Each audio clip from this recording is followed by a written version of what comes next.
Back at you, boys. We're dealing with an F150 to 06, and the complaint is the red brake light is illuminated on the dash, and at times it'll go off, then come back on, but most time it stays lit up.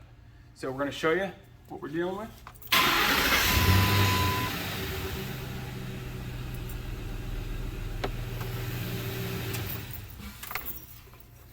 Obviously, if your fluid level's low, the red brake light will come on. If your parking brake is engaged, the light will come on.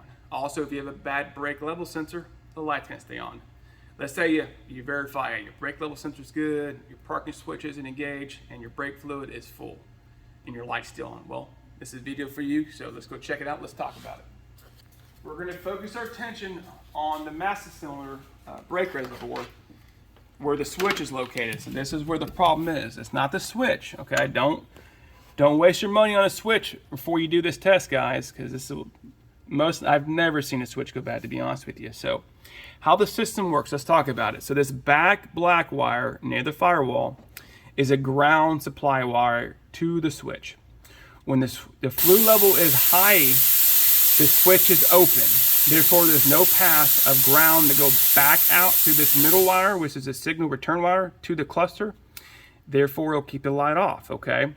If the fluid level does go low enough, or if you have a bad switch that's stuck, the ground's gonna go through the contacts, back out the signal wire, back to the cluster, keeping the light on. In this case, it's not the issue. So let's talk about this first wire here, this front wire. That is a reference voltage supply line, a wire to the actual brake switch. So what is that? So it's a fixed amount of voltage to the switch itself, okay? Typically what I see on this models, 04 to 08, with an unplugged key on, it's usually between 10 and 12 volts. I've seen that. But it's got to be constant. And the key thing here we're going to test next is when it's plugged in, that's what you really want to pay attention to, because you're going to see in a little bit that because the voltage unplugged means nothing because it's not loaded. So it's plugged in right now and we only have 0.6 volts. And the return wire going back out straight to the cluster has 0.6. And so in this case, it's expecting to see the reference voltage that's going in. This should be very close to the same or not exactly the same. And it's got to be what's supplied to it. Normally, like I said, when these are plugged in, it's usually about 5 volts is what I see. Unplugged is 10 to 12. So there's no 5 volt reference here or here. So that's why we have a light on. So when I unplug this, you're going to see there's 6.9 volts. This one's going to be 0.0. Okay, it's not grounded. I'll show you what. If it was grounded, you're going to have a green light come on. We're using a power probe here, guys. It's not a ground. When you have voltage, you have red. It lights up. What's the voltage at right now? 12.3, okay?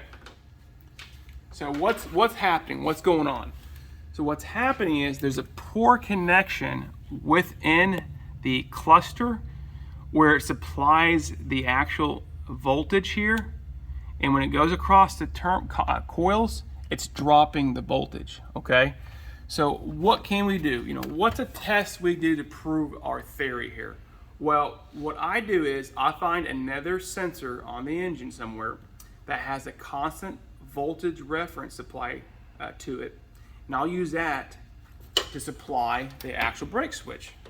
In this case, we have an EGR sensor, okay? And we have a 5 volt reference supply going to it. It's a constant voltage. Okay, it's not supposed to fluctuate very often. It's pretty constant. That's why it's a supply reference.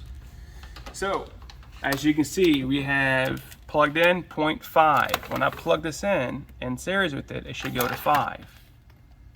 There we are. We have 5 volts. And what's coming out, the return wire,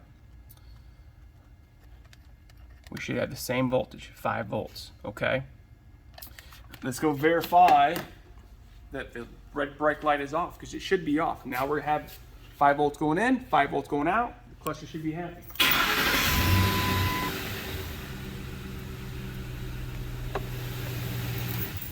All right, so as you can see, the bypass test works wonders, okay? It narrowed down our problem is in the cluster. It's not a wiring issue, because once it saw what it expected to see, the light came off. So I cannot stress enough, do not apply battery voltage to that wire. You will damage something, okay? In this case, the cluster will have to come out. I recommend going to a cluster repair facility because normally that's not the only issue inside the cluster. But go ahead and clean up all the solder joints, repair your problem, and your problem will be fixed. Because if you're going to do it, you do it right. See ya!